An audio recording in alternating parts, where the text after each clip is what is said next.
kamusta na? Nandito po tayo sa Park City, Utah para kausapin ang ating ang TV star nung araw na si Marie France Arcila. Marnie nung araw. Marnie nung Pero araw. grown up na ako ngayon. Grown up na siya. Sabi niya, sabi ko adult star, pero ang tawag pala doon ay serious actress. Yes, hindi pa ako adult star. According to MTRCB in 2000, adult star daw ako. Kasi ang aking short film na A Date with Jao Mapa, binigyan ng X rating kahit walang naghubad. Balita ko nga ganun na ba ka-stricto ang ating MTRCB sa Pilipinas? Hindi ko nalalaman, Luis, sapagkat 5 taon na akong nawawala sa Pilipinas.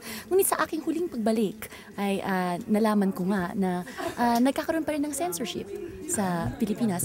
At ikaw naman, ano ang masasabi mo tungkol sa state of Filipino film?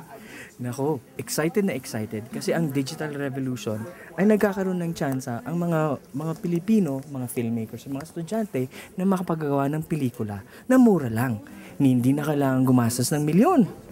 Ika nga kami nga ni Sherwin, gumamit kami ng Panasonic ADVX100B na gusto mag-sponsor sa amin. It slices, it dices? At gumawa kami ng pelikula na kamura-mura. Ay, talaga? Ikaw ay isang filmmaker rin, di ba? Ako ay isang aktres. Gumagawa ako ng films pero hindi ako yung nagsusulat. Iniiwan ko yun sa mga taong mas talented kaysa sa akin. Ngunit ako ay isang mama na sumusuporta sa Filipino film at sa mga kahit Filipino-American filmmakers din.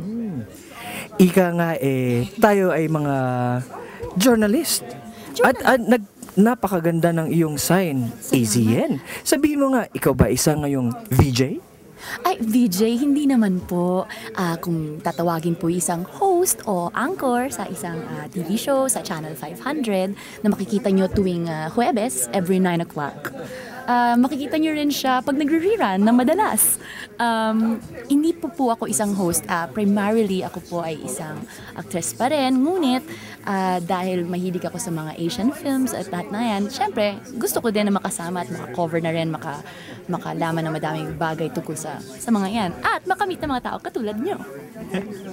Sa susunod nating pagkikita, siguro mapag-usapan natin mga pelikulang napanood natin sa mga susunod na araw.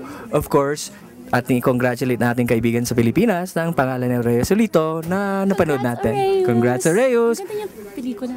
Yeah, ang pinakagusto ko ay very poetic siya at napakaganda ang mga kulay at pinakita ng Pilipinas na napaka-Pilipino. Para exciting puntahan kasi very raw siya at saka very basta napaka-vivid ang pagkaano. Anyways, ako hindi nagbabaro at saya, ha?